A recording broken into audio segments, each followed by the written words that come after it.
Tes.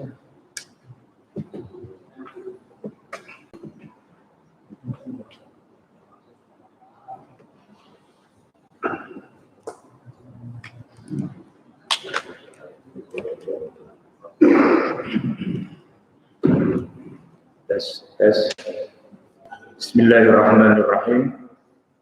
Assalamualaikum warahmatullahi wabarakatuh. Alhamdulillah wassalatu wassalamu ala Rasulillah, amma ba'du. Hadirin Bapak Ibu jamaah yang dirahmati Allah. Senang sekali rasanya bisa hadir di Masjid Raudhatul Jannah ya. Saya tadinya mengira itu tempatnya di jalan mana itu Cipadu yang banyak apa itu tekstil dan sebagainya. Oh ternyata malah dekat rumah saya. Ini dekat rumah saya Pak sebenarnya. Jadi orang tua saya tadi kan dibilang lahir di Kairo. Orang tua saya itu dulu lokal staf di KBRI Mesir. Lalu pulang ke Indonesia mengabdinya di Deplu di Pejambon. Terus dapat rumah di sini, mana yang 74 ini, Jalan Lengkeng gitu Pak. Jadi ke sini saya udah tahu lah sering. Hanya saja rumah asli orang tua saya di Kuningan Setiabudi. Ya saya domisilinya ya di Kuningan di Setiabudi sana. Jadi ya kalau pakai GPS tuh ya, sekitar 15-18 km lah dari sana ke sini. Tadi saya berangkat sebelum azan, sampai di sini udah komat, udah selesai sholat malah gitu ya. Nah, jadi Bapak Ibu jamaah sekalian, sesuai dengan tema yang tadi disampaikan, hikmah Isra Mi'raj, sebenarnya ya ini sesuatu yang terulang-ulang saja setiap tahun, karena kan kita ya memperingati peristiwa itu kan hampir setiap tahun 27 Rajab gitu ya. Jadi kalaulah ini sudah pernah disampaikan ya mohon maaf gitu ya, sesuatu yang sekedar mengingatkan atau merefresh saja begitu. Tapi kalau misalnya nanti ada hal-hal yang mungkin baru gitu ya, mungkin ya inilah kita bisa menambah lagi wawasan. Jamaah sekalian, peristiwa Isra dan Mi'raj itu kan ada dua peristiwanya. Kalau Isra itu kan memperjalankan, Asra itu kan Allah memperjalankan Nabi Muhammad pada malam hari dari Masjidil Haram ke Masjidil Aqsa. Itu ada di dalam surat ke-17. Nama suratnya itu surat Al-Isra memang. Atau dia punya nama lain, namanya surat Bani Israel. Tapi cuma satu ayat itu aja. Begitu ayat itu selesai, nggak ada lagi cerita tentang Isra Mi'raj. Jadi unik juga nih surat Al-Isra ya, ayat 1 bicara tentang Isra-nya Nabi Muhammad. Tapi selesai ayat 1 masuk ayat 2 dan seterusnya sampai akhir udah nggak ada lagi cerita tentang Isra. Bahkan, nah ini yang unik Pak, kan Isra itu bukan cuma Isra, tapi ada Mi'raj. Nah justru di ayat itu Pak, ayat pertama malah tidak ada peristiwa Mi'rajnya, nggak digambarkan. Coba nih, A'udzubillahi minasyaitonirrajim. Subhanalladzi asra bi'abdihi lailan minal masjidil haram ilal masjidil aqsa alladzi barakna hawlahu linuriyahu min ayatina innahu huwas sami'ul basir. Itu Pak, cuma cerita Isra-nya doang. Lah Mi'rajnya itu malah nggak ada di dalam ayat itu. Kita pindah ke ayat 2, nggak ada. Pindah ke ayat 3, 4, 5 sampai terakhir surat itu nggak ada peristiwa Mi'raj disebut-sebut. Ini unik Pak. Padahal kita yakin, bahkan kita nyebutnya kan peristiwa Isra Mi'raj kan. Kita nggak bilang Isra doang, tapi Isra Mi'raj karena emang satu paket kesatuan. Nabi dari Mekah ke Palestina, terus dari Palestina kan ke mana? Ke langit yang 7, ke Sidratul Muntaha gitu ya. terus balik lagi dalam satu malam gitu. Tapi anehnya Quran tuh malah nggak bicara tentang Mi'raj, bicaranya tentang Isra. Nah yang jadi pertanyaan gini, ini gimana maksudnya nih? Apa emang yang Mi'raj itu bohongan atau gimana kok Quran hanya bicara Isra-nya saja? Nah ternyata jamaah sekalian, peristiwa Mi'rajnya ada juga di Quran. Cuma memang nggak dibacakan atau nggak berurutan dengan ayat pertama tadi. Peristiwa Mi'rajnya itu ada di dalam surat An-Najm. Loncat jauh banget ketika Allah Subhanahu wa taala berfirman, "Walaqad ra'ahu nazlatan ukhra 'inda sidratil muntaha." Dan dia Nabi Muhammad melihatnya ya nazlatan ukhra pada kali yang lain 'inda sidratil muntaha, yaitu di sidratil muntaha. Nah, di situ disebutkan kata sidratil muntaha, di mana Nabi melihatnya.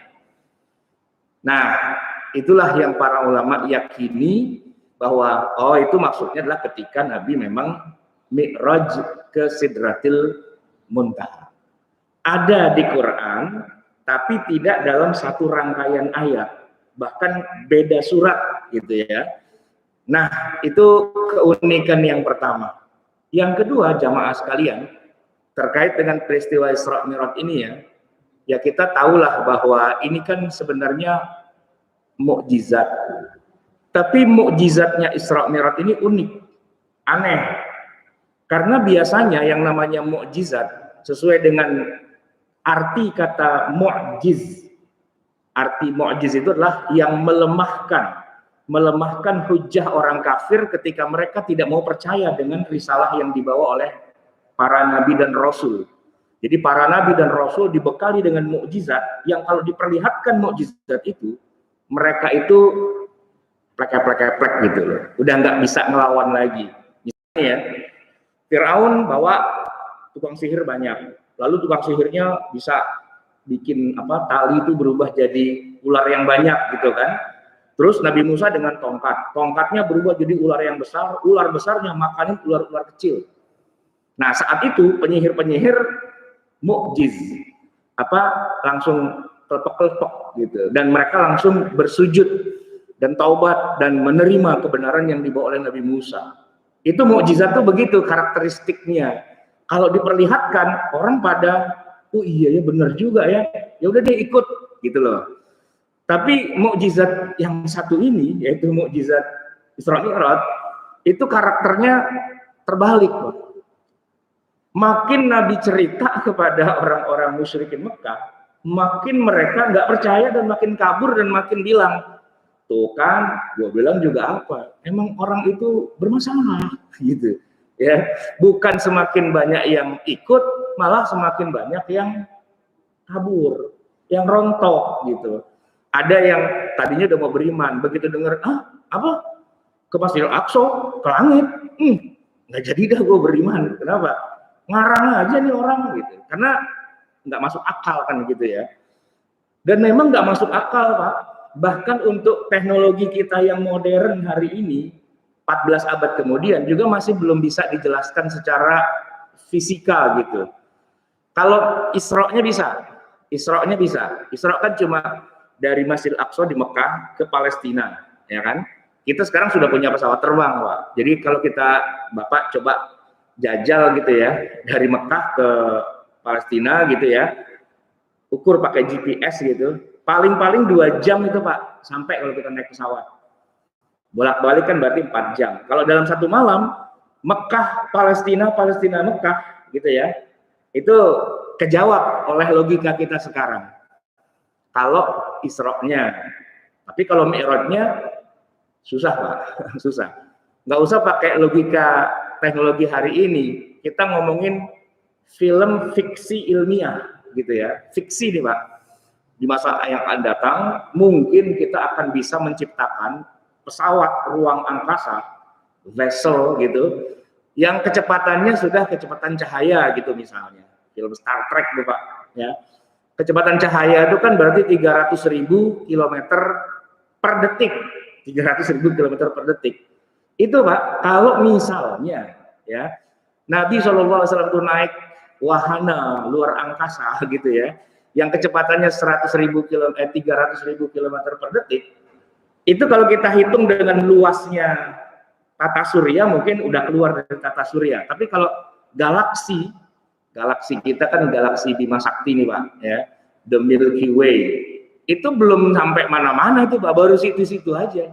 Semalaman ya, naik pesawat dengan kecepatan kecepatan cahaya, speed of light gitu ya. Ya itu belum keluar galaksi, masih di sini-sini aja. Padahal galaksi itu jumlahnya banyak gitu kan. Jadi kalau diterangkan pakai logika fisika zaman sekarang pun, ini udah ngayal nih Pak. Itu pun belum kejawab gitu. Karena kalau masih dalam galaksi kan kita nggak mengatakan bahwa sudah sampai Sidratil Muntaha. Sidratil Muntaha itu kan kalau kita ilmiahkan bahasanya menjadi the final frontier gitu. Garis batas akhir gitu. Berarti kan bukan di galaksi kita dong, ya di luar dari galaksi udah lebih jauh lagi lah gitu. Kalau dengan kecepatan cahaya pun nggak akan tercapai gitu.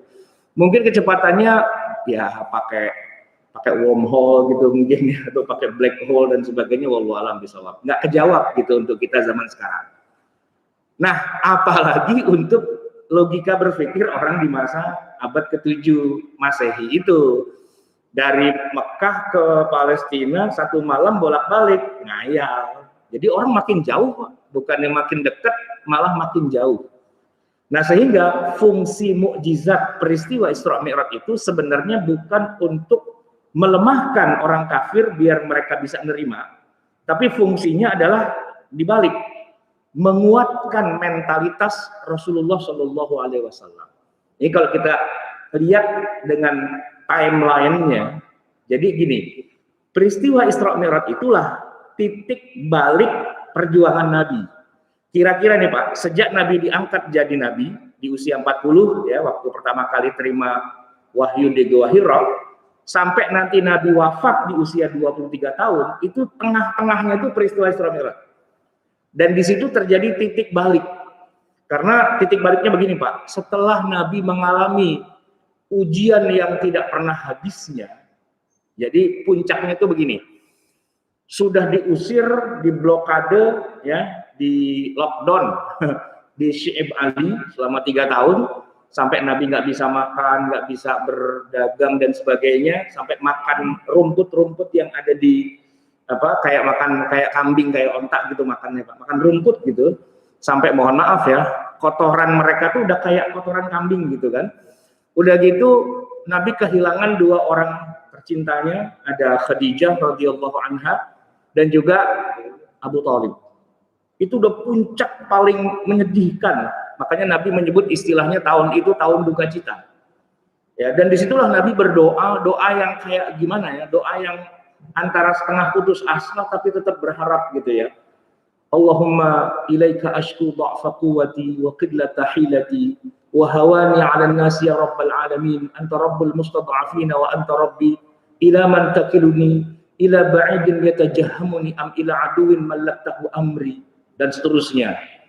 Dan peristiwa itu Pak makin menyakitkan ketika Nabi, ya sudahlah kalau gitu saya pindah aja dari Mekah ini, saya cari tempat yang lain untuk menyebarkan dakwah, dan beliau pada itu pergi ke Taif. Tapi sampai di Taif bukan disambut malah disambit.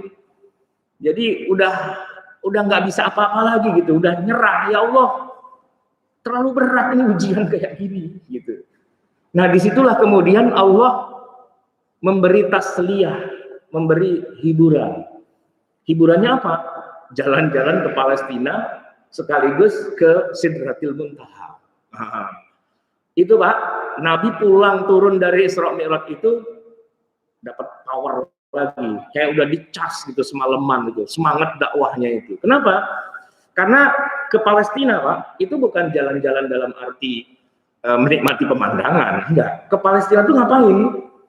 Itu adalah tempat saja di mana atas izin dan kuasa Allah, ya Nabi dipertemukan dengan para nabi dan rasul sebelumnya.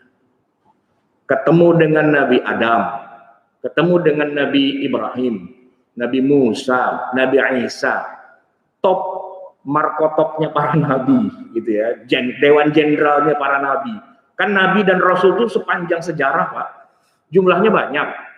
Kalau yang kita hafal sih dari pelajaran SD dulu kan 25. 25 itu benar, Pak. Yaitu nama para Nabi dan Rasul yang namanya eksplisit tercantum di Quran.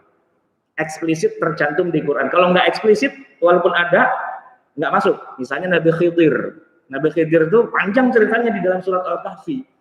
Tapi kita nggak menghafal nama Nabi Khidir dalam 25 nama Nabi dan Rasul. Nggak ada. Khidir itu nggak ada. Nah, tapi sebenarnya jumlah Nabi dan Rasul lebih dari sekedar 25 orang.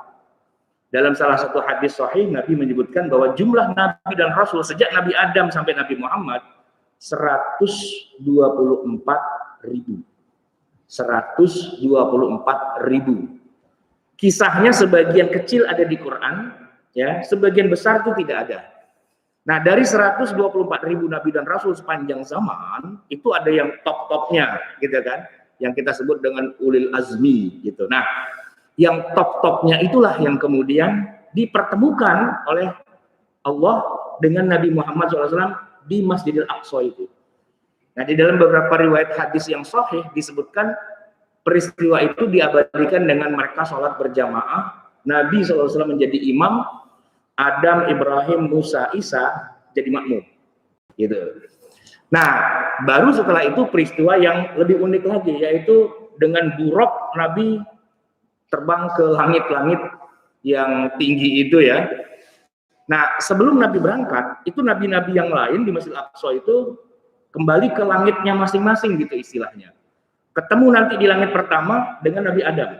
Tadi udah ketemu, tapi Nabi Adam ketemu lagi. Nah, jadi gini ceritanya nih, ada pejabat mau kunjungan ke daerah, maka pejabatnya jemput ke pusat, ke Jakarta gitu ya, jemput ke pusat, baru nanti ya diterima di masing-masing tempatnya.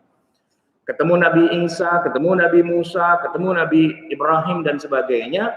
Tapi setelah 7 langit itu, ya, udah nggak ada lagi Nabi yang bisa lewat, bahkan Jibril pun berhenti di situ. Nabi sampai ke Sidratul Muntaha, gitu ceritanya kan kalau kita baca dalam hadis-hadis. Nah, poinnya apa yang bisa kita ambil? Yang pertama, tasliyah, hiburan. Ketemu dengan teman seperjuangan dari berbagai macam lini waktu. Atas izin Allah, ketemu di dalam satu titik, yaitu di Masjidil Aqsa, dan di dalam satu waktu. Buat Allah mah gampang untuk mempertemukan itu semua kan, nggak usah dipikirin Pak, nggak nyambung gitu ya, nggak nyambung. Yang jelas ketemu dengan teman seperjuangan itu senang pastinya, dengan leluhur gitu loh, dengan Nabi Adam, dengan Nabi Musa, apa segala macam luar biasa. Tapi yang kedua Pak, ini yang unik ya, bahwa dalam perjalanan itu juga Nabi diperlihatkan surga dan diperlihatkan neraka. Ujung akhir muara kehidupan kita ini, toh ujung-ujungnya kalau nggak surga, yang neraka. Dikasih gambaran, gitu ya. Dapat visualisasinya, dapat, gitu ya, semuanya dapat, cerita panjang lebar. Tapi ada satu lagi yang paling unik, yaitu ketika Jibril pun bilang, saya udah nggak bisa naik lebih tinggi lagi, cuma sampai di sini doang, kamu maju aja, gitu. Ya udah, Nabi terus. Nah, pada saat di situ ya, pada saat di Sidratul Muntaha itulah satu-satunya pesan yang diterima oleh Nabi Muhammad adalah penentuan sholat yang 5. Sholat yang 5 gitu. Udah itu aja. Setelah itu terus balik. Walaupun sebenarnya ini saya persingkat. Sebenarnya adegannya agak panjang tuh Pak. Awalnya sholatnya bukan 5. Ini hadis Sahih Muslim menyebutkan awalnya sholatnya 50. Terus belum sampai Nabi turun ke bumi, baru langit yang keberapa ketemu Nabi Musa. Nah, Musa nanya, disuruh berapa kali sholat sehari semalam? 50. Banyak banget 50. Emang kuat umat ente? Ya habis gimana, kita makhluk, dia Tuhan, ya dia suruh kita 50, ya 50 lah, lempeng-lempeng aja kan Nabi Muhammad gitu. Kata Nabi Musa, enggak gitu Muhammad, ya. Ini kan masih di langit, belum ketok palu gitu loh. Kalau udah di bumi udah nggak bisa apa-apa, ini masih di langit, masih negotiable. gitu. Emang bisa? Bisa. Cuman kalau saya nggak berani. Tapi kalau ente boleh-boleh aja, coba jajal aja. Balik lagi ke sana bilang, ya Allah kurangin dong. Nabi Muhammad ya dapat ya nasihat dengan sesama rekan yang udah senior kan istilahnya. Ya udah dicoba. Ternyata dikasih gitu. Dari 50 jadi 45. Balik, tanya lagi sama Nabi Musa, dikurangin berapa diskonnya? Lumayan tuh dapat dari 50 jadi 45. Dikit banget diskonnya, minta lagi. Balik lagi Pak. Dan itu riwayatnya sahih itu, hadis sahih Muslim. Sampai akhirnya kan tinggal 5 gitu Pak. Nah pas tinggal 5 itu, Nabi Musa sebenarnya masih bilang, minta lagi aja. Kalau bahasa kita nih Pak, bahasa orang Cipadu, tawar aja biar gratis, nggak usah pakai sholat, kan enak tuh, termasuk surga gitu. Nah tapi Nabi mengatakan, enggak saya udah malu gitu. Ibarat kata Pak, ini kita di pasar, nawar barang dari harga asli Bu 50.000, ditawar jadi boleh goceng Bu. Udah goceng masih mau ditawar juga, cekek aja yang dagang sekalian. Jadi Rasulullah kemudian udah dah 5 aja gitu. Saya udah malu untuk minta lagi. Ya sudah, itu terakhirnya begitu, akhirnya 5. Nah tapi sebenarnya tawar-menawar ini bukan dagelan, bukan hayalan, bukan juga cerita Israiliyat sebagaimana yang banyak dituduh oleh orang-orang Yahudi atau orientalis barat. Itu sering menyerang umat Islam itu dari sisi itu gitu. Katanya agama dagelan itu, masa kewajiban sholat kayak orang dagang tawar menawar gitu Pak. Padahal itu hadisnya di dalam Sahih Muslim memang kayak gitu bunyinya. Dan kita nggak bisa nolak, ya biarin aja. Itu kan urusan Allah sama Nabi Muhammad. Ya mau tawar-tawaran bagaimana, ya, kecuali kita nggak bisa nawar. Tapi kalau Rasulullah di langit pula gitu kan, belum jadi SK, belum ketok palu, ya silahkan aja, masih ada perdebatan gitu. Ibarat kata rancangan undang-undang masih di DPR Pak. Ya kan, jadi masih tarik ulur, kecuali sudah diresmikan, presiden sudah ketok palu, ya sudah mau bilang apa. Tapi kalau masih berupa RUU gitu ya, silakan aja. Nah ini kira-kira masih RUU nih, awalnya Allah canangkan 50, tapi ternyata jatuhnya 5. Dan uniknya Pak, 50-nya itu sebenarnya nggak dihapus, tetap 50, cuma dikasih, nah ini dia nih, kado istimewa khusus buat Nabi Muhammad, banyak paket-paket unik nih gitu ya. Setelah sebelumnya ada juga paket unik yaitu Lailatul Qadar Pak. Ini kalau kita sedikit pindah channel sebentar ya, ngomongin Lailatul Qadar. Jadi begini kan ceritanya. Umat Nabi Muhammad itu rata-rata usianya pendek-pendek. Ya 70, 60 gitulah ya. Nabi sendiri kan cuma 63 wafat. Padahal umat terdahulu, sebutlah misalnya fakta yang jelas tuh ya, umat Nabi Nuh. Nabi Nuhnya sendiri Pak, itu meninggal di usia 1000 tahun kurang 50. Jadi 950 tahun. Jadi gini Pak, kalau kita hitung-hitung secara matematis, orang yang hidup di masa Nabi Nuh, ibadahnya tuh berarti kan seumur hidup ratusan tahun. Pahalanya banyak banget dibandingkan dengan kita yang ibadahnya paling-paling ya 50 tahun, 60 tahun, 70 tahun gitu kan sebenarnya. Nah, gimana caranya kita bersaing dengan umat terdahulu? Gitu. Nah, maka Allah kasih paket. Ini setiap tahun sekali di malam bulan Ramadan, entah yang keberapa, kejar aja itu. Disebut dengan Lailatul Qadar. Khairun min alfi syahrin. Ibadah di malam itu lebih baik daripada ibadah 1000 bulan. Nah, 1000 bulan kalau kita hitung pakai tahun jadinya 83 tahun. Ya, berarti kalau misalnya kita usia sampai 70 dah ya. Nah, 70 kali 83 kan banyak gitu, Pak. Ya kan? Bisa menyaingi ibadahnya umat-umat terdahulu gitu kira-kira. Nah, itu ada paket istimewa buat umat Nabi Muhammad, ada Lailatul Qadar, dan ada nih satu lagi nih, yaitu sholatnya cukup 5 kali aja, tapi setara dengan sholat 50 kali sehari semalam. Begitu. Jadi ya kita nih lagi pakai paket kelipatan nih Pak, nih sehari semalam. Kita mulai dari ini subuh, ntar zuhur, asar, maghrib, isya. Itu kayak kita sholat 50 waktu gitu loh Pak sebenarnya. Tapi kita dikasih keringanan cukup 5 aja gitu.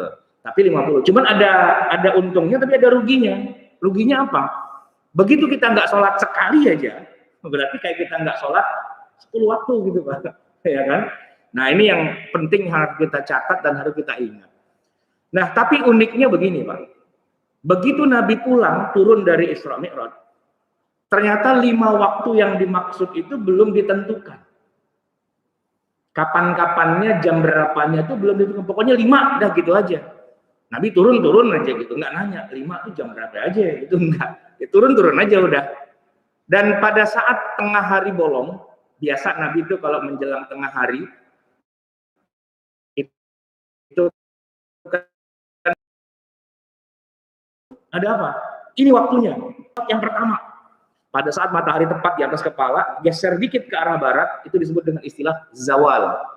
Kalau dalam bahasa fikih zaman dulu, zawal itu diartikan sebagai matahari tergelincir. Saya juga bingung tuh Pak, terjemahannya unik. Tergelincirnya matahari nginjak kulit pisang apa bagaimana? Matahari tergelincir. Tapi maksudnya gini Pak, di atas kepala kita persis, ya kan? Agak geser sedikit ke barat, nah itu waktu zawal istilahnya. Saat itu kemudian Jibril melakukan sholat 2 rakaat. Bukan 4, 2. Dan itulah sholat yang pertama ditentukan waktunya, disebut dengan sholat zuhur 2 rakaat. Sudah, Jibril pergi. Nah, menjelang sore, yaitu pada saat matahari condong ke barat, panjang bayangan suatu benda sama dengan tingginya, gitu ya. Itu Jibril datang lagi dan mengatakan, "Qum ya Muhammad, bangun wahai Muhammad, ini waktunya." Itu ternyata sholat asar. Lalu Jibril sholat 2 rakaat, Nabi mengikutinya. Kemudian setelah itu pas matahari terbenam, Jibril datang lagi, sholat lagi 2 rakaat dan Nabi ikut. Itu sholat yang ketiga, yaitu maghrib. Begitu mega merah menghilang dan malam menjadi pekat hitam gelap, datang lagi, sholat lagi 2 rakaat, isya. Dan terakhir subuh. Pada saat fajar shodiq itu datang sampai matahari terbit. Nah itulah 5 waktu yang jumlah rakaatnya masih 10 rakaat Pak, belum 17, masih 2 gitu ya. Dan kemudian itu yang dijadikan patokan dengan ketentuan semua sholat itu waktunya saling terkait. Maksudnya gini, zuhur tidaklah habis waktunya kecuali ketemu dengan asar. Asar terbentang waktunya sampai ketemu maghrib, maghrib ketemu dengan isya, isya ketemu dengan subuh. Kecuali hanya subuh saja yang tidak ada batas yang ketemu sampai zuhur, dia batasnya sampai matahari terbit, gitu ya. Nah, jadi hampir dalam waktu 24 jam itu selalu ada waktu sholat, kecuali setelah matahari terbit sampai ketemu siang. Filosofinya itu bukan waktunya ibadah, itu waktunya kerja, waktunya macul, waktunya nyari duit dan seterusnya. Itu filosofinya aja sih. Nah yang jelas jamaah sekalian, Bapak Ibu yang dirahmati Allah, kenapa kok sholat 5 waktu ini menjadi unik sehingga pensyariatannya Nabi pakai dipanggil ke markas pusat gitu ya, dan hanya sekedar 5 waktu gitu aja. Padahal sebenarnya jauh sebelum peristiwa Isra Mi'raj, Nabi juga sudah menjalankan sholat juga. Bahkan ayat yang kedua kalinya turun, kalau pertama kan Iqra 5 ayat. Turun yang kedua itu kan, ya ayyuhal muzammil qumil laila illa qalila. Wahai orang yang berselimut, bangunlah kamu di malam hari kecuali hanya sedikit. Yaitu sudah kum di situ artinya bangun untuk sholat malam.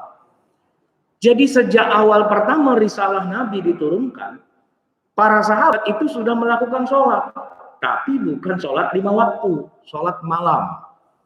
Nah, Isra Mi'raj itu mengubah kewajiban sholat malam hari menjadi sholat cuma 5 kali saja dan bukan sepanjang malam. Masih ada sih sholat malam, tapi diturunkan derajatnya dari yang tadinya wajib menjadi sunnah. Nah kita nih sekarang Pak, sholat tahajud kita sebut atau sholat witir gitu ya, itu kan tidak wajib, itu sunnah. Dulu awalnya itu diwajibkan. Sekarang jatuhnya adalah sunnah karena diganti kewajibannya menjadi yang 5 waktu. Nah, terus kenapa bisa jadi 17 rakaat? Itu berikutnya dan berikutnya, yaitu ini kan peristiwa Isra Mi'raj, Pak. Itu sebelum Nabi hijrah. Ya. Di tengah-tengah gitu kan, Nabi 13 tahun di Mekah, 10 tahun di Madinah. 13 tambah 10 kan 23. Nah, di tengah-tengahnya angka 12 setengah itu kira-kira itu peristiwa Isra Mi'raj. Ditetapkan sholat itu sehari 5 kali, tapi rakaatnya baru 10. Nah, setelah Nabi hijrah ke Madinah, baru kemudian turun lagi Jibril yang mulai menyempurnakan ibadah sholat itu. Zuhur dari 2 jadi 4. Asar dari 2 jadi 4. Isya dari 2 jadi 4. Maghrib dari 2 jadi 3. Subuh nggak ditambahin. Akhirnya jadilah 17 rakaat dalam sehari semalam. Dan mulai turun ayat-ayat, salah satunya adalah surat Al-Fatihah. Sehingga sholat itu tidak sah kalau di tiap rakaatnya tidak baca minimal surat Al-Fatihah. Itu Pak, kalau di awal-awal belum ada tuh sholat harus baca Al-Fatihah, ya kan? Karena surat Al-Fatihah ini belum turun. Nah, jadi ibadah sholat itu paketnya sedikit demi sedikit dilengkapi sampai terakhir Nabi wafat. Nah, itu sudah komplit seperti yang kita kenal. Tapi sebenarnya itu ada sejarah panjang. Nah, dari sekian banyak titik-titik sejarah itu ada peristiwa Isra Mi'raj. Disitulah terjadi penetapan sholat 5 waktu. Nah, jamaah sekalian, terus apa nih manfaatnya kita ngomongin peristiwa Isra Mi'raj dengan yang kita lakukan sehari-hari? Iya, kalau ketemu Nabi dan Rasul sih ya itu Nabi Muhammad aja. Kita kan nggak akan ketemu Nabi dan Rasul, ya kan? Nah, yang implementatif buat kita hari ini adalah yang sholat 5 waktunya itu. Jadi begini Pak, banyak orang mengira kewajiban sholat 5 waktu itu adalah kewajiban yang waktunya ditentukan, dan kalau sudah lewat berarti sudah lost. Ini banyak orang yang berpikir seperti itu. Padahal tidak. Padahal sejak turunnya Nabi dari Mi'raj, itu Nabi tekan kontrak bahwa beliau dan umatnya wajib mengerjakan sholat 5 waktu itu walaupun terlewat waktunya. Dan ini dibuktikan Nabi sendiri mengalami kejadian di mana beliau terlewat dari mengerjakan sholat 5 waktu. Yang pertama itu kejadiannya pada tahun ke-5 Hijriah. Ya, setelah Nabi hijrah 5 tahun kemudian kejadian. Di tahun ke-5 Hijriah itu Pak terjadi peristiwa perang Khandaq. Madinah dikepung ya oleh 10.000 pasukan. Nabi bertahan di dalam kota Madinah, gali parit. Parit itu biar mereka nggak nyerbu gitu ya.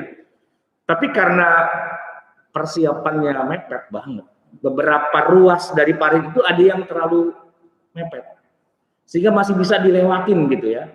Sehingga mau nggak mau parit ada, Nabi juga berjaga dengan para sahabat, 3.000 pasukan jaga sepanjang parit 5 kilo gitu Pak. Sementara pasukan 10.000 itu, wah cari kesempatan untuk bisa merobos. Apa yang terjadi akhirnya? Nabi sempat meninggalkan sholat 5 waktu. Zuhur lewat, asar lewat, maghrib lewat, isya lewat. Subuh doang yang enggak. Gitu. Nah itu Pak, bukan cuma Nabi, ya tapi para sahabat juga. Kejadiannya itu dalam hadis Sahih Bukhari, Sahih Muslim disebutkan begini. Umar bin Khattab datang kepada Nabi, marah-marah. Brengsek tuh Quraisy itu pada. Kenapa Umar marah-marah itu? Gara-gara Quraisy itu, maksudnya musuh-musuh yang 10.000 itu ya. Saya jadi kagak sholat hari ini. Gitu. Marah-marah sambil ngadu sama Nabi. Nabi menenangkan Umar dengan jawaban apa? Tenang Umar, yang belum sholat bukan cuma ente. Saya juga belum, kata Nabi. Oh ya, Nabi belum sholat? Belum. Kemana aja? Ya kan kita perang. Perang. Jadi nggak sempat sholat gitu. Nah, dari situ kemudian di tengah malam ketika perang sudah usai gitu, udah menang lah gitu ya. Musuh udah diusir dengan angin apa namanya badai gurun pasir gitu kan, udah selesai lah begitu.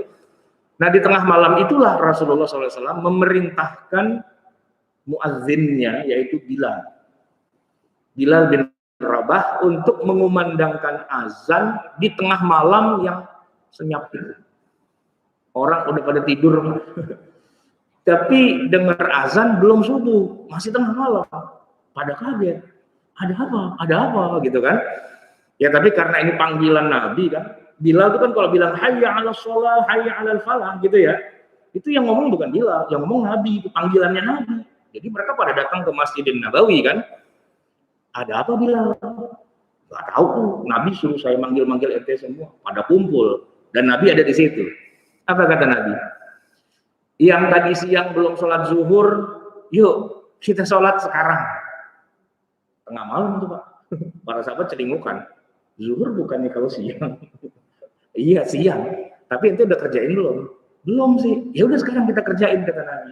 Bilal komat Bilal. Nah ini para sahabat, ya emang semuanya belum pada sholat zuhur Pak siang tadi. Dikerjakan dah di tengah malam. Nabi jadi imam, para sahabat jadi makmum. Nah begitu selesai 4 rakaat gitu ya, Nabi nyuruh Bilal qomat lagi. Ada apa? Kata Nabi, itu kan baru zuhur, asar belum. Oh iya, yang asar, yuk sekarang kita sholat asar. Qomat Bilal, kemudian Nabi ngimamin sholat asar, jamaah nggak pulang, ya ikut sholat lagi. Tadi udah 4 rakaat, diselingi dengan qomat, sholat lagi 4 rakaat, asar. Waktunya tengah malam. Selesai sholat asar, Bilal qomat lagi, disuruh Nabi. Sekarang kita sholat apa? Maghrib. Yang belum pada ngerjain, ayo sekarang kita sholat maghrib. Selesai sholat maghrib, Bilal qomat lagi, giliran isya. Isya juga belum. Jadi Pak, sholat zuhur yang aturannya siang, itu ditransfer jadi tengah malam. Asar yang aturannya sore, juga dikerjain tengah malam. Maghrib yang aturannya tadi pas matahari terbenam, dikerjain tengah malam. Dan isya juga di tengah malam. Tapi urut, zuhur dulu, baru asar, baru maghrib, baru isya, diselingi dengan iqamah. Itu kejadiannya Pak, dalam Sahih Bukhari, dalam Sahih Muslim disebutkan. Bab as-sholawatul faitah. Bab sholat-sholat yang terlewat. Kalau orang kafir nggak ngerti agama Islam, dia nggak percaya dengan begituan. Dia nggak percaya dengan Sahih Bukhari, Sahih Muslim. Dia bilang, nggak ada sholat-sholat kayak gitu. Kafir dia terhadap hadis Nabi yang sahih. Ini hadis sahih, hadis Bukhari, hadis Muslim. Kejadiannya tahun ke-5 Hijriah. Ya, Nabi terlewat dari 4 waktu sholat dan menggantinya di tengah malam. Orang kafir Pak, nggak percaya. Saya bilang wajar lah, kafir dia. Ya, nggak percaya hadis, nggak percaya Quran, terserah aja, dia kafir. Tapi kalau ada orang Islam nggak percaya hadis Nabi yang sahih, saya tanya, emang ente Muslim? Kok nggak percaya dengan hadis sahih? Pakai ngomong, nggak ada sholat diganti itu kalau waktunya sudah lewat udah angus. Ngaji sama siapa gitu? Ikut petunjuk Nabi yang mana? Nabi Muhammad. Lah ini hadisnya sahih bahwa Nabi mengganti sholat yang terlewat. Jangan mau dibodoh-bodohi sama orang kafir yang mengatakan kalau sholat sudah terlewat tidak ada penggantian. Itu ajarannya orang kafir sebenarnya, bukan ajarannya Nabi Muhammad. Kalau Nabi Muhammad tegas itu. Kenapa? Karena kita teken kontrak dengan Allah sehari 5 waktu. Itu lewat waktunya bukan berarti kewajibannya gugur. Enggak. Sama dengan puasa Ramadan. Kita tuh teken kontrak sama Allah. Ya. Jadi kalau kita musafir, kita sakit, boleh memang nggak puasa, tapi wajib diganti. Wajib itu. Dan sholat lebih wajib lagi. Cuma, nah begini masalahnya. Kalau berpuasa di hari yang lain kan ada ayat Qur'annya, gitu kan? Faman kana minkum maridan aw ala safarin fa'iddatum min ayyamin ukhar. Ya, itu ayatnya jelas. Kalau kamu sakit, kamu dalam keadaan safar, nggak puasa, maka gantilah di hari yang lain. Quran, ya surat Al-Baqarah 185. Tapi kalau yang ini memang bukan ayat Quran, bukan. Ya, ini hadis Nabi yang sahih, sahih Muslim, sahih Bukhari. Nabi mengganti sholatnya, gitu kan? Tadi cuma zuhur, asar, maghrib, isya. Subuh gimana? Subuh pernah kejadian juga, tapi bukan pada peristiwa perang Khandaq tahun kelima. Kejadiannya setahun sesudahnya, yaitu pada peristiwa perang Khaybar. Pulang dari perang Khaybar menuju Madinah, Nabi berjalan cepat-cepat di malam hari, melewati malam itu sampai pagi gitu maksudnya. Tapi para sahabat itu banyak yang minta keringanan. Ya Rasulullah, bisa nggak kita ini istirahat sebentar deh? Kita udah pada capek, lapar dan sebagainya.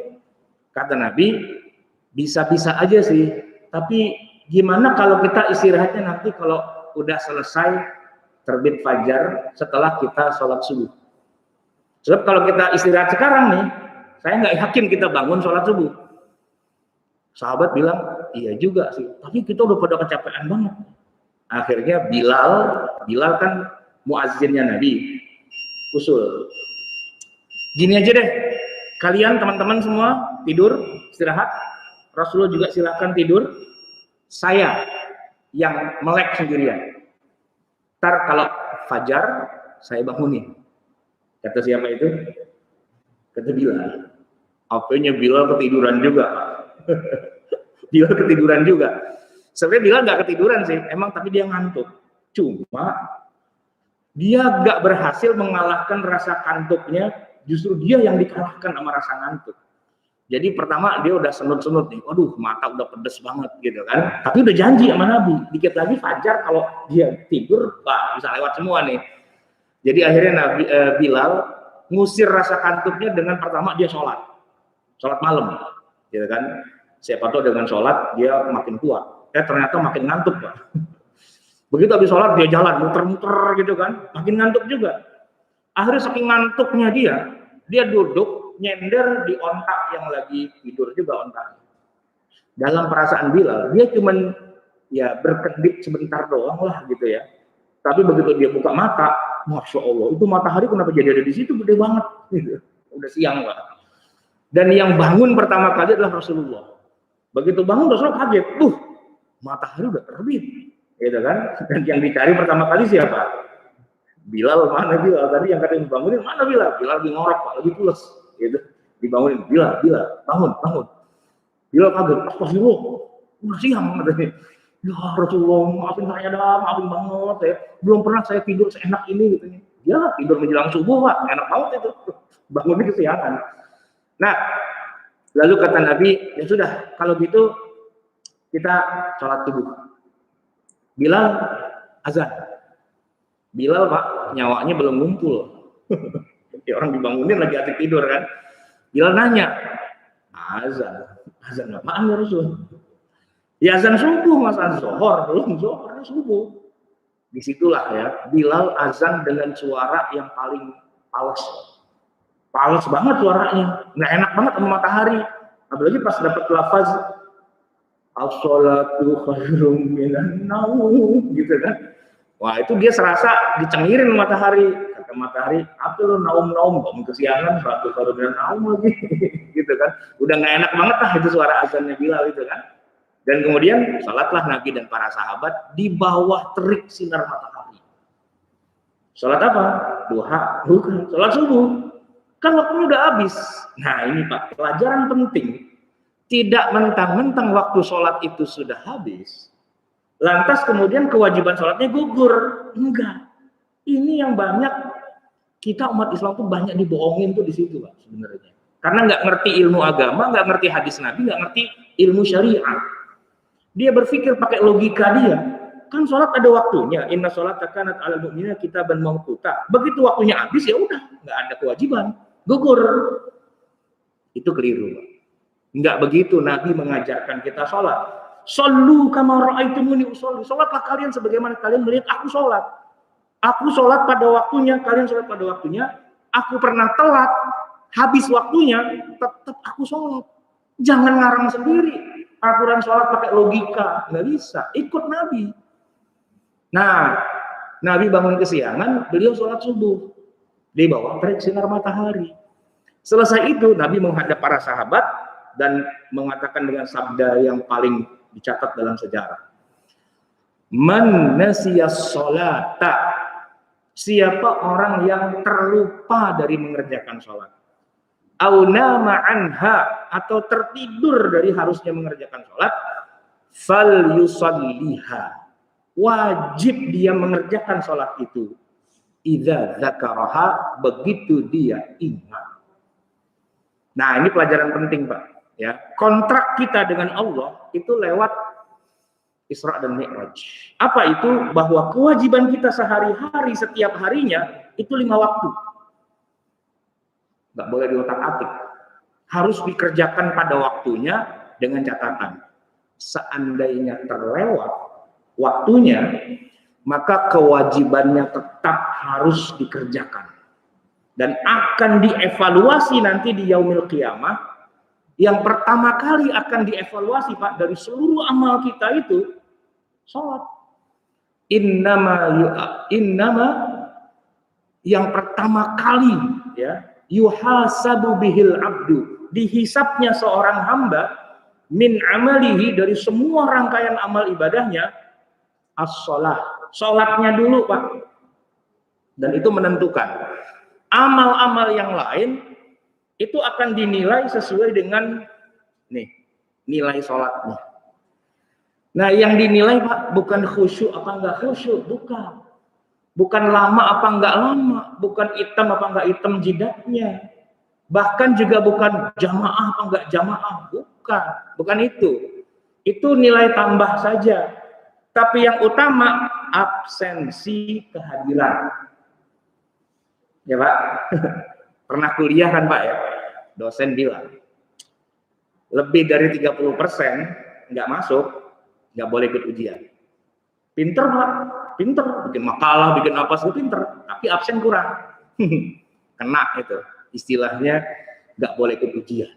Wow, dosen saya almarhum Profesor Ali Mustafa Yaakob, itu kejam kalau di kelas itu, ya kan? Kuliah kan 16 minggu, Pak. Nah, dia bilang 10 ya, kurang dari 10 kamu nggak bisa ikut ujian. Itu, Pak, biar kata tuh anak pinter banget kemana-mana. Tapi kalau absensi kurang dari 10, udah ngulang tahun depan. Gitu. Jadi bukan masalah pinternya dulu nih, masalah hadir apa enggak. Nah, sholat, Pak, bukan khusyuknya, ntar belakangan khusyuk. Bukan fasih apa enggak fasihnya, belakangan. Tapi dikerjain nggak sholatnya itu? Asar dikerjain nggak? Maghrib dikerjain nggak? Isya dikerjain nggak? Itu dulu. Kalau misalnya nggak dikerjain, ada susulannya nggak? Nah, itu Pak. Ada susulannya nggak? Isya dilihat absennya kosong nih, agak sholat nih orang, gitu kan? Cek amalnya, ada nggak dia ganti? Diganti itu maksudnya bukan ditambal pakai sholat sunnah, bukan. Tapi sholat isya juga yang dia niatkan untuk mengganti itu. Seperti yang dilakukan oleh Nabi. Zuhur lewat, diganti zuhur di waktu malam. Niatnya sholat zuhur yang tadi, mengganti yang tadi. Asar lewat, diganti dengan sholat asar juga. Nah, logika yang kedua yang perlu kita luruskan adalah bahwa sholat sunnah itu tidak pernah bisa mengganti sholat fardu. Nggak bisa. Kalau cuma sekedar mempercantik, iya. Nih saya kasih logikanya begini, Pak. Misalnya masjid ini kan, ini ada tiang-tiangnya nih. Tiang ini yang menyangga bangunan. Kalau tiang ini roboh, Pak, rusak, hancur, gitu ya. Kita nggak bisa menggantinya dengan lukisan, hiasan dinding, jam dinding, kaligrafi, nggak bisa. Ya kalau tiang, digantinya dengan tiang. Nah, sholat 5 waktu itu ibaratnya tiang. Kalau tiang itu rusak, cor, besinya yang gede-gede, semen dan sebagainya, biar dia menopang. Nggak bisa diganti dengan wallpaper. nggak bisa diganti dengan lukisan, hiasan dinding dan sebagainya. Nah, lukisan, wallpaper, hiasan dinding itu sholat sunnah. Sholat sunnah tidak bisa menopang, dia hanya berfungsi menghias jadi indah. Kalau masjid belum jadi, Pak, belum ada keramik, belum ada kaligrafi dan sebagainya, tapi kerangkanya udah bangun, udah berdiri, kita bisa sholat. Walaupun kita bilang masjid belum jadi nih, belum ada AC-nya, ya belum ada listriknya, tapi tongkrongan bangunannya udah ada, ya udah bisa dipakai. Nah, cuma biar masjidnya enak, ya barulah kita kasih keramik, kita kasih karpet, kasih lampu di hias dan sebagainya kan, sebagai aksesori. Nah, sholat sunnah itu aksesori.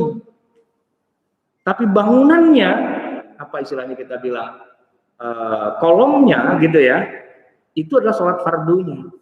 Maka sholat fardu itu tidak bisa diganti dengan sholat sunnah. Nggak bisa. Karena fungsinya berbeda. Gitu kira-kira. Maka Rasulullah itu tiap malam tahajud. Tiap malam tahajud. Bahkan sholat di Masjid Nabawi, Pak, pahalanya berapa kali lipat? 10.000. Ya kan? Tapi tidak pernah Nabi bilang, udahlah nggak usah diganti yang kemarin-kemarin. Kenapa? Pan kita sholat di Masjid Nabawi 10.000, udah banyak. Buat ganti yang lain kemarin kan udah bisa. Nggak pernah Nabi bilang begitu. Tahajud, tiap malam Nabi tahajud, sampai bongkok-bongkok itu, sampai kakinya bengkak-bengkak kan. Nggak pernah Nabi bilang, saya kan udah banyak tahajud, yang kemarin-kemarin lewat, udah diganti dah sama itu. Nggak pernah. Nah, kita harus hati-hati dalam fikih sholat ini, jangan sampai kita ngarang sendiri. Bahwa ketika ada sholat fardu yang terlewat, itu tidak bisa diganti hanya dengan zikir, baca Quran, sholat-sholat sunnah, itu nggak bisa. Ya harus sholat yang seperti itu juga, gitu. Sebenarnya kan bisa aja, Pak, kalau Nabi mau ya, subuh lewat, ya udah nggak usah sholat subuh deh, udah lewat, banyakin aja sholat duha. Bisa sebenarnya Nabi kalau mau begitu. Pertanyaannya, Nabi kerjain nggak kayak gitu? Enggak. Nabi malah sholat subuh di bawah terik sinar matahari. Karena prinsipnya sholat subuh yang terlewat tetap harus dikerjakan walaupun waktunya sudah lewat. Itu prinsip yang oleh kita, kebanyakan umat Islam, itu banyak yang miss di mana-mana. Karena nggak belajar fikih sholat 4 mazhab. Jadi cuma pakai logika gitu ya. Baca hadis terjemahannya terus dilogika-logikakan. Nah kalau cuma main logika, Pak, nggak usah sholat, Pak. Cukup umroh yang rada lamaan. Karena kita sholat di Masjidil Haram itu 100.000, Pak, pahalanya, ya kan? Sholat yang lamaan aja umroh, barang 2 bulan dah. Pulang nggak usah sholat 5 waktu, kenapa? Kan udah 100.000 kali berapa kali itu, ya kan? Kalau pakai logika. Tapi nggak bisa, sholat nggak bisa pakai logika, pakai syariah, gitu. Nah, para ulama, mau itu mazhab Syafi'i, mau mazhab Maliki, Hanafi, Hambali, 4 mazhab, semuanya sepakat. Sholat lewat, harus diganti. Nggak bisa, enggak. Anda boleh bangga, sholat sunnah saya banyak, oke? Puasa sunnah saya banyak, oke? Amal jariah saya banyak, oke? Tapi nggak bisa mengganti sholat yang terlewat. Harus dikerjakan. Dan itu yang nanti akan diabsen di yaumil qiyamah. Begitu kita menghadap Allah, yang kita pikirin bukan istri kita jadi janda, dikawinin sama siapa, bukan itu. Begitu kita wafat menghadap Allah, urusan bukan urusan yang kita tinggal, itu udah bodoh amat gitu lah. Amal saya ini bagaimana urusannya di hadapan Allah, karena mau dijembrengin di depan kita. Kalau sampai bolong-bolong itu sholat 5 waktu, jadi urusan panjang ini urusannya. Karena nggak bisa diganti dengan sholat sunnah. Gitu.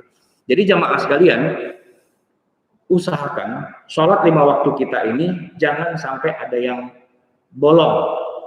Kalau cuman sekedar kurang misalnya kurang fasih bacaannya, ya biasalah ya, kita kan orang Indonesia bukan orang Arab, Pak. Kalau masalah fasih apa enggak fasih itu memang susah juga ya. Saya nih orang Betawi, Pak ya. Susah itu kalau ngomong zal, zai, lo, itu susah. Orang Betawi itu semua berubah jadi jim. Jadi kalau baca surat Idzazul, ijajul jilatil ardu jil jalaha gitu ya. Iya emang nggak enak didengar sih gitu ya. Tapi minimal kita udah berusaha dan kita sudah sholat gitu. Ibu saya tuh orang Jogja, bapak saya Betawi, ibu saya Jogja. Kalau saya di kampungnya ibu saya ketemu orang Jawa di kampung nih, Kadang-kadang juga pegel juga nih dengerin dia baca Quran. Imam masjid di depan rumah saya di kampung saya, ibu saya di Jogja.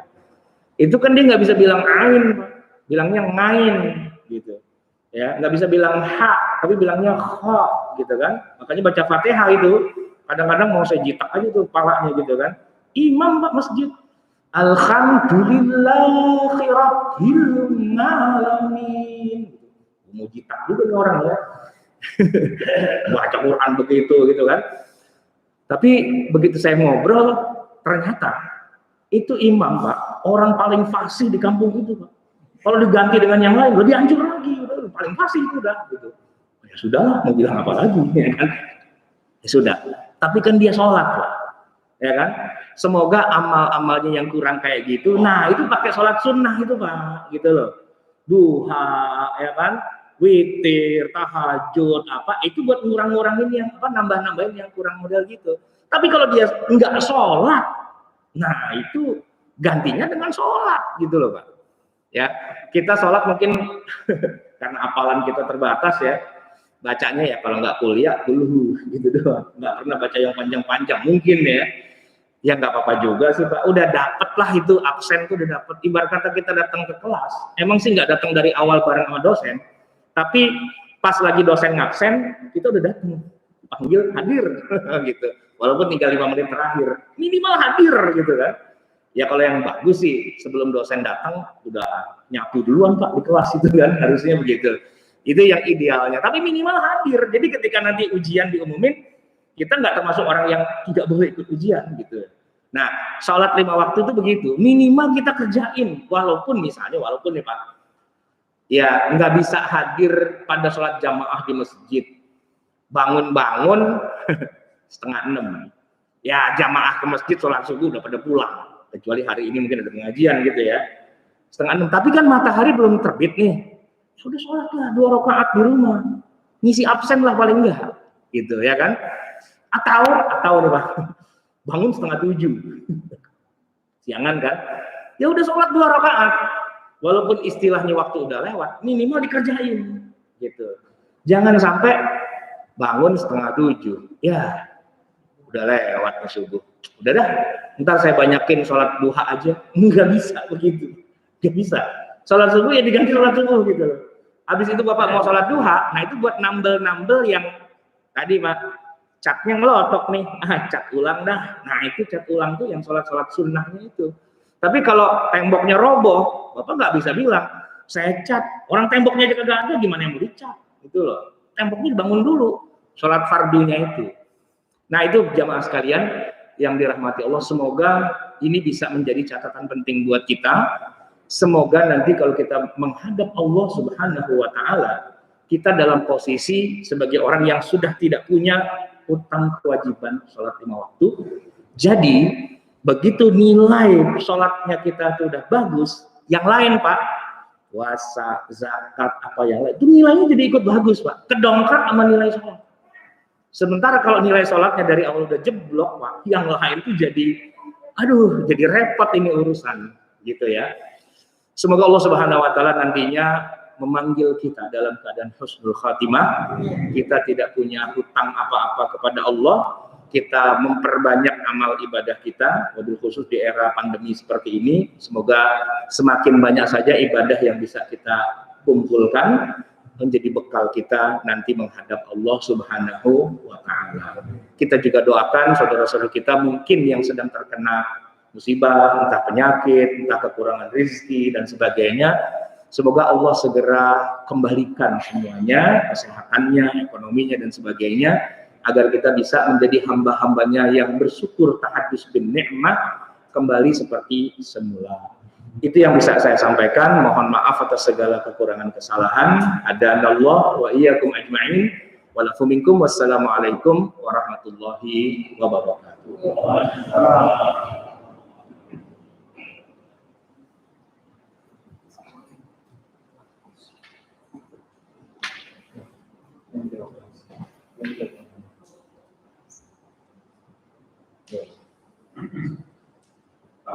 Baik, selanjutnya kalau ke tanya jawab bagi yang bertanya.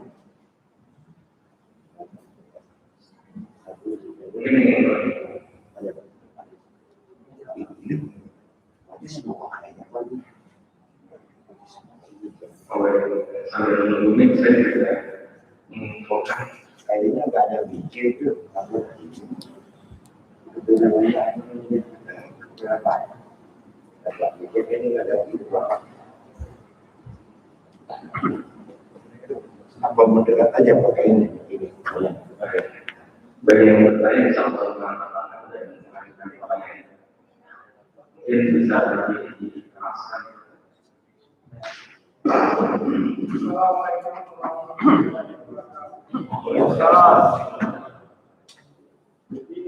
Yang tadi yang saya tanyakan berarti mengkodo gitu ya. Jadi kalau mengkodo waktu zaman Rasulullah atau sahabat kan memang kalau seandainya diselah dari 40 wajib bagaimana? Umpama umur ya kita telah tapi kalau memang gitu. Oh, enggak. Jadi kalau aslinya sih ya, begitu kita ingat, kan tadi kita enggak sholatnya entah karena lupa atau karena ketiduran dan sebagainya. Nah begitu kita ingat, begitu kita bangun, saat itu kita wajib untuk mengerjakannya. Nah mungkin pertanyaannya jadi menarik adalah begini, ternyata kita nggak ingat, nggak ingat, ingat-ingatnya udah terlewat beberapa waktu sholat, gitu kan Pak pertanyaannya ya. Udah terlanjur udah sholat zuhur, udah terlanjur sholat asar, udah terlanjur sholat maghrib, bahkan udah terlanjur sholat isya, baru ingat, astagfirullah, tadi subuh saya belum sholat ya. Nah gitu kan, pertanyaannya begitu. Terus apa tetap wajib, apa jadi gugur kewajibannya untuk mengganti itu? Ya kalau mau dibilang jadi gugur, dengan alasan apa kok gugur? Udah lewat waktunya. Nah itu tadi subuh udah terbit dan Nabi mengerjakannya kan udah lewat waktunya. Dan tidak jadi gugur juga kan gara-gara sudah habis waktunya. Nah dengan adanya waktu sholat yang lain, zuhur, asar, maghrib dan udah kita kerjain, pertanyaannya balik lagi. Apakah kalau udah masuk waktu yang lain terus sholat yang tadi belum kita kerjain jadi gugur juga? Ya kan logikanya enggak. Ya kan? Karena tidak ada sesuatu yang menggugurkan kewajiban sholat kita kecuali ada 4. Kita nih ya kena kewajiban sholat kecuali 4 orang. Pertama orang kafir, emang dia nggak wajib, ya kan? Dari awal dia nggak wajib. Jadi maksudnya begini Pak, ada orang umur 40 tahun baru masuk Islam. Ada kan dia balik dari usia kalau udah 12 tahun. Dari usia 12 ke 40 kan dia kafir tuh. Kalau di usia 40 dia baca syahadat, pertanyaannya, yang tadi dia belum kerjain tuh kena kewajiban untuk diganti apa enggak? Enggak. Karena dia kafir. Gitu ya. Itu pertama. Yang kedua, yang enggak wajib tuh anak kecil. Anak kecil, iya, enggak wajib sholat sampai dia balik. Begitu dia balik baru dia wajib. Oke, yang kedua. Nah, yang ketiga, orang gila. Jadi, Pak, kalau ada orang gila, sebentar aja sih, 2 minggu gitu. Habis itu dia baik lagi. Nah, selama dia gila 2 minggu, dia nggak wajib sholat ya, Bang. Terakhir, wanita yang sedang haid, sedang nifas. Selama dia haid, selama dia nifas, gugur kewajiban sholatnya, nggak perlu diganti. Oke. Tapi di luar 4 orang ini, Pak, muslim, baligh, akil, dan tidak nifas, tidak haid gitu ya, itu kewajiban sholat itu sifatnya melekat. Hatta walaupun waktunya sudah lewat, kita sudah nabrak-nabrak waktu yang lain, kewajiban sholat mah tetap mirip dengan puasa. Dulu waktu masih SMA, pernah kagak puasa. Sampai gini hari Pak, udah kepala 5, belum diganti. Saya tanya Pak, gugur nggak kewajiban gantinya itu? Kan udah bertahun-tahun.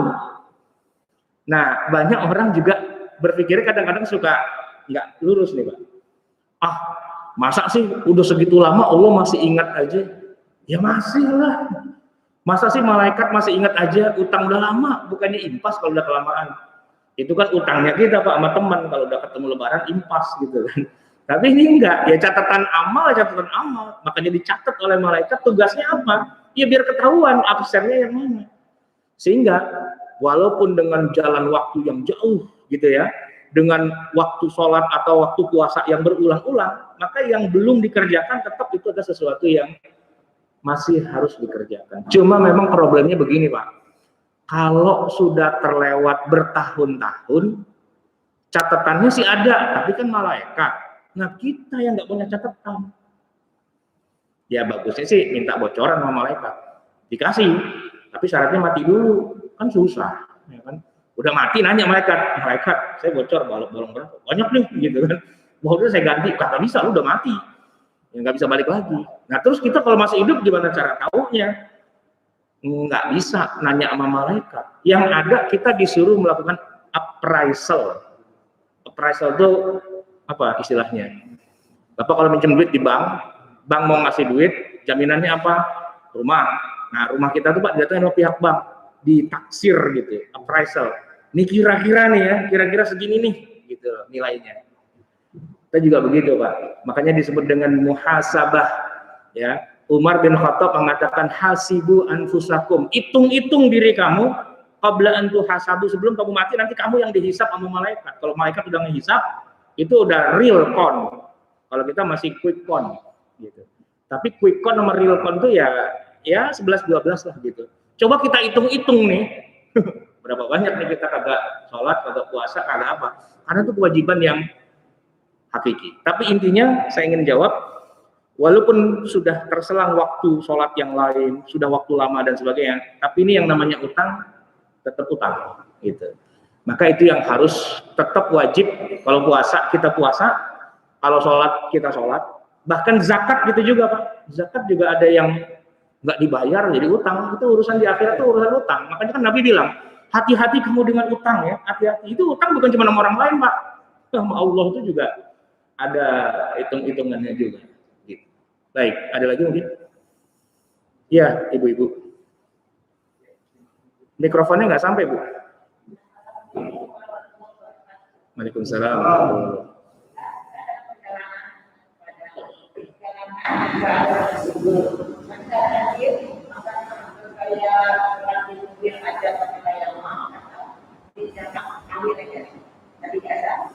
Oke, ini pertanyaan bagus ya, dari keseharian kita.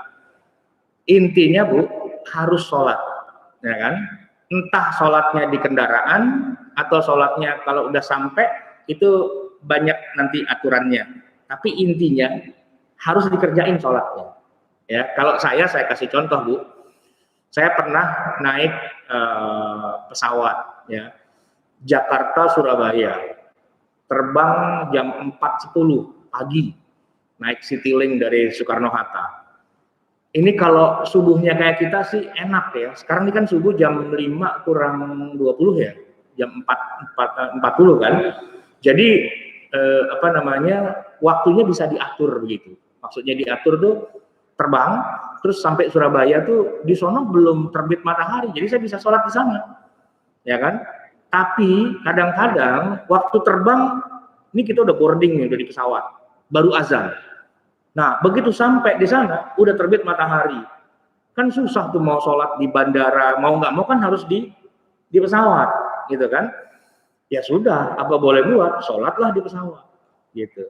Tapi memang ada masalah, ini kapan-kapan kalau ada waktu lagi kita ngomongin sholat di kendaraan gitu ya, tapi ini bocorannya aja. Kendalanya adalah kalau kita sholat di pesawat, itu ada 5. Pertama, bagaimana wudhunya. Yang kedua, gimana ngadep kiblatnya. Yang ketiga, bagaimana berdirinya, bagaimana rukuknya, bagaimana sujudnya. Itu Pak, itu semua adalah kerangka-kerangka dasar sholat. Yang kalau itu gugur satu aja gitu, itu sholatnya kagak sah. Sholat nggak wudhu, kan nggak sah, ya kan? Sholat nggak berdiri, nggak sah. Sholat nggak ruku, nggak sah. Nggak sujud, nggak sah. Nah sementara kita sholatnya, saya menghadap pertama kiblat Pak, kiblatnya di sono, ya kan? Nah saya menghadap ke Surabaya, sholat apaan nggak ngadep kiblat? Nggak sah, gitu kan? Nggak berdiri pula, orang di jok begini, ya kan? Nggak ruku, nggak sujud. Kecuali itu sholat sunnah, iya. Hadis Nabi itu kan tegas tuh, Sahih Bukhari, Sahih Muslim. Nabi pernah sholat di atas punggung onta. Pernah, kemanapun onta menghadap, iya, ikut aja. Tapi itu hanya sebatas sholat sunnah. Sholat fardu, Nabi selalu turun dan nyari arah kiblat yang benar. Itu. Nah masalahnya kita kalau lagi naik pesawat nggak bisa turun kan? Kita nggak bisa bilang pilot cari musola terdekat dong, kita subuhan dulu yuk. Nggak mungkin. Kita lagi terbang. Tapi terbang kita nggak ngadep kiblat, nggak berdiri, nggak rukuk, nggak sujud. Sholat apaan kayak gitu? Kan itu Pak ya. Nah maka ini susah nih masalah kayak gini, sehingga para ulama kemudian mengijtihadkan begini. Itu sholat lah, namanya menghormati waktu silahkan. Tapi begitu Anda sudah sampai, waktu masih ada ataupun waktu sudah lewat, Anda sholat lagi. Yang tadi itu nggak aci gitu kalau kata orang Betawi gitu, ya kan? Anda dapat waktunya doang, tapi rukun dan syaratnya Anda belum dapat. Sholat aja 2 kali. Di kendaraan sholat, begitu sampai sholat lagi, biar double. Nanti kalau di akhirat kita lagi disidang sama malaikat, dibaca nih sholat kita kan, sholat di pesawat, kagak ngadep kiblat, kagak ruku, kagak sujud, kagak apa. Digebrak meja kita, sholat apaan kayak gini? Kita nangis bombay Pak, nangis bombay. Tapi kalau kita udah ganti sholatnya, kan kita bisa bilang, sebentar nih Pak malaikat, apa? Tolong dikebet dong itu sholat catatan saya. Nah, itu saya udah ganti itu. Dikebet ke malaikat, oh ada gantinya, ya sudah, surga lempeng kanan, nah, kan gitu enak Pak, ya kan? Karena ada gantinya gitu loh. Tapi ya saya nggak mempermasalahkan karena itu khilafiyah, karena ada juga sebagian ulama yang mengatakan nggak apa-apa sholat sebisa-bisanya, fattaqullaha mastata'tum, nggak usah diganti nggak apa-apa. Ya sudahlah, minimal sholat kan gitu ya. Walaupun nanti ada juga seperti yang tadi Ibu tanya, kita nggak usah sholat aja di kendaraan, yang penting kalau udah sampai kita ganti. Ada juga pendapat yang begitu. Cuma dari 3 pendapat itu saya ambil yang pertama. Di kendaraan kita sholat, begitu sampai kita ganti. Biar kalau digebrak mejanya sama malaikat, kita udah santai. Ya kan? Seandainya doang, seandainya. Di akhirat ternyata kata malaikat, udah nggak apa-apa, itu juga udah cukup, nggak usah diganti, nggak apa-apa. Padahal kita udah ganti tuh. Kira-kira kita rugi nggak Pak? Enggak rugi, enggak ada. Nanti di akhirat ada orang duduk sedih gitu. Kenapa Pak? Saya kebanyakan pahala. ya girang gitu. Jadi naik derajatnya di surga kan gitu. Nah coba, ya kan? Jadi saya ambil pendapat yang pertama. Walaupun yang kedua oke lah. Yang ketiga juga oke. Cuma dari 3 pendapat itu, yang paling banyak yang mengerjakan justru pendapat yang keempat. Apa itu? Di kendaraan dia nggak sholat, udah nyampe dia kagak sholat juga. Emang dasarnya jarang-jarang sholat. Itu yang paling banyak justru dibacakannya begitu. Nah semoga yang kayak gitu sebelum meninggal sempat nih dengerin pengajian kayak gini. Oh gitu ya, mesti diganti. Ganti lalu banyak sekalian. Usahakan jangan mati dulu kalau belum diganti. Kalau udah penuh mau mati dah gampang gitu ya. Ini masalah urusan di akhirat. Kalau udah kesono udah nggak bisa balik lagi. Ya malaikat saya baru dipanggil, saya mau balik lagi dong, mau kerjain yang banyak gitu. Nggak bisa Pak, kalau emang bisa begitu Pak, kita semua masuk surga semua. Kenapa? Karena ini orang hidup yang kedua nih, udah pernah mati, itu diseksa, balik lagi, sekarang menjadi orang soleh gitu kan. Enak Pak kalau kayak gitu. Tapi itu kan bukan ujian orang beriman gitu ya. Baik, masih ada lagi? Apa udah habis? Mungkin di sini bisa langsung berikan kepada Ustaz saja setelah ditutup kajian karena waktu. Oh iya. Dari YouTube, oke. Kalau tadi dengan masalah yang tadi itu niatnya bagaimana? Niat itu maksudnya bunyi usolinya gitu. Oh iya. Baik. Sebenarnya niat itu bukan usoli ya. Usoli itu kan lafaz gitu. Para ulama beda pendapat tentang membunyikan lafaz niat. Kalau mazhab Syafi'i sih bilang itu sunnah muakkadah. Tapi kalau mazhab Hanafi misalnya nggak ada itu lafaz-lafaz gitu. Tapi bahwa harus niat, iya di hati. Ya niatnya apa? Ya niatnya ya Allah saya mau sholat. Sholatnya apa? Zuhur. Tapi waktunya bukan zuhur. Yang kemarin gitu kan di hati itu begitu. Nah cuman karena kebanyakan masyarakat kita bermazhab Syafi'i dan agak ribet dengan lafaz niat, usolinya bagaimana? Gitu kan? Oke begini. Kalau kita sholat yang biasa nih tadi subuh ya, kan kita baca begini usolinya. Usolli fardhos subhi. Ya kan? Raka'ataini 2 rakaat. Kalau kita makmum kan makmuman gitu ya. Nah, terus kadang-kadang kita sebut adaan lillahi ta'ala. Adaan. Nah, ini ada yang tahu nggak? Adaan itu apa sih maksudnya? Dikerjakan di waktunya. Adaan, tunai gitu loh. Nah, kalau dikerjakan bukan di waktunya karena waktunya udah lewat, namanya qadaan. Qadaan. Mengqadha itu mengerjakan suatu pekerjaan yang waktu aslinya udah lewat, sekarang saya bayar nih gitu, qadaan. Jadi kalau yang bisa usoli gampang. Sholli fardhu subhi rakaataini mustaqbilal qiblati qadaan lillahi ta'ala. Kalau sholatnya sekarang nih Pak, tadi belum sholat subuh nih, sekarang baru bangun. Usolinya bagaimana? Seperti usoli biasa, adaannya diganti menjadi qadaan. Itu gampang. Nah, kalau mereka yang tidak pakai usoli, lebih gampang lagi. Karena di hati kan, cuman bilang aja, ya Allah, ini ngomong di hati nih ya. Ini sholat subuh nih ceritanya nih ya Allah. Yang tadi, yang belum saya kerjain, baru saya kerjain sekarang. Di hatinya ngomong begitu tuh sama Allah gitu kan. Ya, dapat gitu. Nah, jadi itu sederhana saja kalau masalah nawaitu atau niatnya gitu ya. Cukup barangkali? Ya, kita tutup dengan sama-sama kita membaca doa kafaratul majlis. Subhanakallahumma wa bihamdika nasyhadu an la ilaha illa anta nastaghfiruka wa natubu ilaik. Wabillahi taufiq wal hidayah. Assalamualaikum warahmatullahi wabarakatuh. Terima kasih semoga bermanfaat kepada kita semua